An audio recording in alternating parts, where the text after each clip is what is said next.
मैं आपको एपीमर्स के बारे में बताया था, तो आज हम ग्लूकोज की एक और कार्बोहाइड्रेट्स की एक और करेक्टरिस्टिक है जो कि मोनोसेक्राइड्स में होती है, उसको डिस्कस करेंगे। और वो होती है हमारे पास एनोमर्स। ठीक है, जितना ये खूबसूरत नाम है उतना ही इसका खूबसूरत सिंपल सा इसका कॉन्सेप्ट होता है। हमें पता है कि ग्लूकोज जो होता है वो डेक्सा रोटेटरी भी होता है और लीवर रोटेटरी भी होता है। अब जो फॉर एग्जांपल अगर हम एक ग्लूकोज को ले लेते हैं और वो है dextro glucose, dextrorotatory glucose.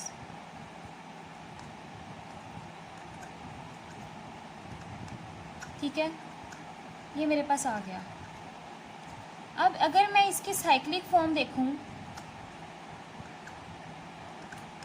तो इसकी साइक्लिक फॉर्म जो है वो मेरे पास अल्फ़ा भी होती है और बीटा भी होती है। अब ये अल्फ़ा और बीटा जो हैं ये एक दूसरे से डिफरेंट होते हैं। मैंने आपको कहा था कि ग्लूकोज डी और एल जो है वो भी डिफरेंट होता है OH और H की पोजीशन की वजह से। ठीक है, अब जो है हमारे पास ये दोनों जो डिफरेंट होते हैं एक दूसरे से, ये कैसे होते हैं? ये होते हैं at carbon number 1। Carbon number 1 पे होता बेसिकली क्या है, ये मैं आपको ड्रॉ करके बताती हूँ, बल्कि इसे मैं इसके साथ ड्रॉ करती हूँ। देखें, ये है मेरे पास ग्लूकोज का स्ट्रक्चर, ये भी है मेरे पास ग्लूकोज का स्ट्रक्चर।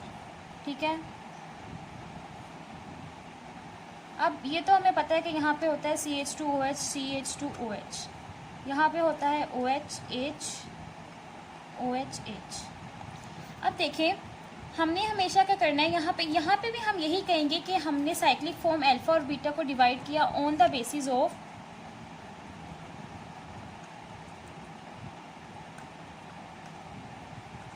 पोजीशन ऑफ OH, लेकिन with respect to the position of CH2OH। अगर जो है CH2OH और OH जो है एक दूसरे से ऑपोजिट डायरेक्शन में होंगे, मतलब CH2OH ऊपर वाली साइड पे है और जो OH है वो नीचे वाली साइड पे है, तो होगा अल्फ़ा। और अगर जो है दोनों एक डायरेक्शन में होंगे तो वो होगा बीटा। अब देखिए ना, अल्फ़ा जो है उसमें ऐसे करके क्रॉस आ रहा है तो वो हो गया ऐसे, और ये खुद है ये तो अब आपकी खुद पे डिपेंड करता है कि आप लोगों को, वैसे मेरे ख्याल सबको पता ही होगा कि अल्फ़ा और बीटा कैसे होते हैं, लेकिन फिर भी अगर किसी ने शॉर्टकट बनाना हो कि भाई उसमें भी क्रॉस आ रहा है तो इसमें भी ऐसे करके, ठीक है, ये हो गया। अब बेसिकली ये तो इसकी होगी एग्जाम्पल के, ये दोनों आपस में एक दूसरे के एनोमर्स हैं। ठीक है, और वो कार्बन जहाँ पे जिस पे ये सब कुछ एग्जिस्ट करता है, यानी कार्बन नंबर 1 जिसकी वजह से एनोमर्स बने, उसको कहते हैं एनोमेरिक कार्बन। ठीक है, ये बहुत ही सिंपल सा कॉन्सेप्ट था। अब एनोमेरिक कार्बन जो है हमने डिस्कस कर लिया, एनोमर्स भी डिस्कस कर लिए। अब जो एनोमर्स हैं, ठीक है, वो ऑप्टिकल रोटेशन शो करते हैं। ठीक है, इन दोनों की ऑप्टिकल रोटेशन डिफरेंट होती है, अल्फ़ा की कुछ और होगी, बीटा की कुछ और होगी, और उन ऑप्टिकल रोटेशन के डिफरेंस में जो है वो हम उसको हम कहते हैं म्यूटो रोटेशन। देखें, बेसिकली अब हम पढ़ने लगे हैं म्यूटा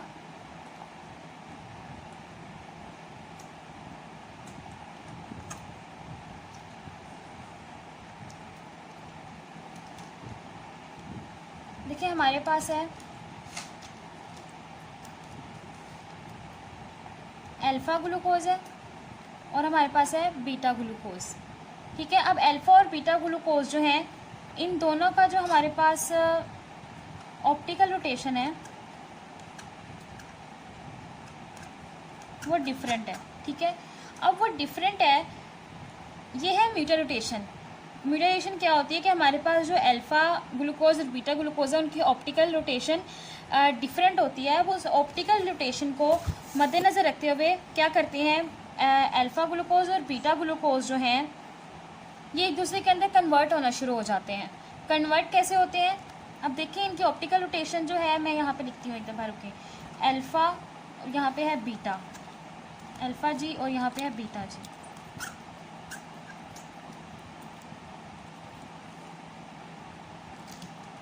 ठीक है, और यहाँ पे हमारे पास है इक्विलिब्रियम।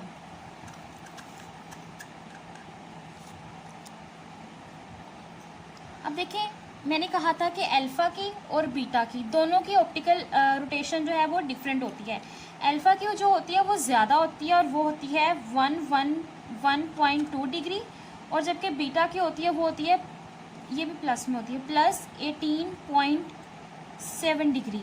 ठीक है, ये दोनों होती हैं इन दोनों की ऑप्टिकल रोटेशंस। अब इस ऑप्टिकल रोटेशन पे इस ऑप्टिकल रोटेशन की वजह से इनकी म्यूटल रोटेशन होती है, यानी कुछ जो है ये आपस में खुद को बैलेंस करते हैं, और एक पॉइंट आता है एट प्लस 52.7 डिग्री पे एक पॉइंट आता है जब जो है ये इक्विलिब्रियम में आ जाते हैं। ठीक है, और म्यूटल रोटेशन नहीं होती। ठीक है, और उस पॉइंट को जो है हम लोग तब भी कहेंगे कि यहाँ पे जो है 63% बीटा ग्लूकोज होगा और 36% जो है उसमें अल्फ़ा ग्लूकोज होगा, और इसमें स्टिल 1% जो है वो फ्री ग्लूकोज प्रेजेंट होता है। अब देखें, ये तो होगी ग्लूकोज की बात। अगर हम यही चीज़ फ्रुक्टोज के लिए डिस्कस करें तो फ्रुक्टोज का जो इक्विलिब्रियम म्यूटो रोटेशन पॉइंट होता है वो हमारे पास होता है -92 डिग्री। ठीक है, -92 डिग्री पे वो करता है। अब देखिए सिंपली जो मैंने आप लोगों को आज बताया है वो है एनोमर्स। एनोमर्स जो होते हैं वो साइक्लिक फॉर्म ऑफ ग्लूकोज या फिर किसी भी मोनोसेक्राइड की होती है। ठीक है, जैसे अगर हम ग्लूकोज के एग्जांपल है तो उसमें अल्फ़ा और बीटा होते हैं जो कि एनोमेरिक कार्बन C1 जो होती है उसकी बेस पे बनते हैं। इसमें क्या होता है, हम लोग OH के पोजीशन की बेस पे इसको क्लासीफाई करते हैं with respect to the CH2OH position. ठीक है, तो ये हमारे पास एनोमर्स 2 बन गए। ठीक है, अब ये होगी एनोमेरिक कार्बन C1। अब क्या होता है, अब हमारे पास है म्यूटल रोटेशन। म्यूटल रोटेशन में क्या उन्होंने हमें कहा कि इसमें जो दोनों फॉर्म्स है ना, अल्फ़ा ग्लूकोज और बीटा ग्लूकोज, ये आपस में चेंज होती हैं और एक इक्विलिब्रियम बनाती हैं। ठीक है, उस इक्विलिब्रियम में जो है वो बनाती कैसे हैं, बेसिकली क्या होता है कि इन दोनों की जो ऑप्टिकल रोटेशन होती है वो डिफरेंट होती है। इसकी ये होती है, इसकी 18 होती है, इसकी 112 डिग्री होती है। ये आपस में एक दूसरे के साथ एक्सचेंज करके और स्टेबल हो जाते हैं, और स्टेबल होने जब ये बिल्कुल इक्विलिब्रियम होता है, ये स्टेबल हो जाते हैं, तो ये किस डिग्री पे होते हैं, जब इन 52.7 डिग्री पे। और जब इक्विलिब्रियम जो है उसमें 63% बीटा होता है और अल्फ़ा जो होता है वो 36% होता है, स्टिल 1% फ्री ग्लूकोज होता है। ठीक है, अब इसका 63% और 36% का मकसद क्या है, हमने कहा कि इक्विलिब्रियम आ गए तो 50% होना चाहिए। ठीक है, अब जैसे हमने रेसिमिक सोल्यूशन पढ़ा था उसमें तो 50% था, यहाँ पे 50% इसलिए नहीं है क्योंकि इसका मकसद, इस म्यूटल रोटेशन जानने का मकसद ये था, इससे हमें ये पता चला कि बीटा ग्लूकोज जो है वो नेचर में ज़्यादा एग्जिस्ट करता है एज़ कम्पेयर टू द, और ये ज़्यादा स्टेबल है as compared to the alpha. So हमने आज एनोमर्स पढ़ लिए और म्यूटल रोटेशन पढ़ ली कि म्यूटल रोटेशन होती क्या है। इसकी एग्जैक्ट डेफिनेशन जो है आप लोग बुक से भी देख लीजिएगा, लेकिन इसमें कोई इतना खास नहीं, बस आपको ये कॉन्सेप्ट आना चाहिए। ये MCQs में भी आता है और मेरा ख्याल है क्वेश्चन भी आता है कि आप इसको जो है ग्लूकोज की जो है वो इक्विलिब्रियम म्यूटल रोटेशन बताएं और म्यूटल रोटेशन बताएं और इक्विलिब्रियम पॉइंट बताएं और इसका भी इक्विलिब्रियम पॉइंट बताएं। फ्रुक्टोज का और सुक्रोज का भी आ जाता होता है। ठीक है, तो आप लोगों ने ये कर लेना और ये बहुत ही सिंपल है। मैं दोबारा बता रही हूँ, म्यूटल रोटेशन जो है बेसिकली इन दोनों का आपस में रोटेट होना है, दोनों म्यूटेंट्स का। म्यूटेंट्स मतलब दोनों एनोमर्स का, जो कि एनोमर्स कौन कौन से हैं, अल्फ़ा और बीटा। और वो दोनों रोटेट किस वजह से होते हैं, because of their different optical rotation. Optical rotation different होगी और ग्लूकोज, बीटा ग्लूकोज जो है वो ज़्यादा एग्जिस्ट करता है। सो आज के लिए इतना ही। एनोमर्स बहुत सिंपल था। आई थिंक म्यूटल रोटेशन थोड़ा सा कंफ्यूज कर सकता है, लेकिन मैंने फुल ट्राई की कि मैं 3-4 दफ़ा इसे बता दूं ताकि आप लोगों को समझ आ जाए।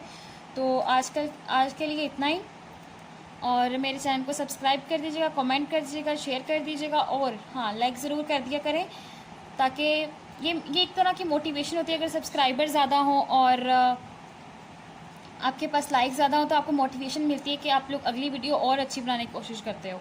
ठीक है, सो आज के लिए इतना ही। अल्लाह हाफ़िज़।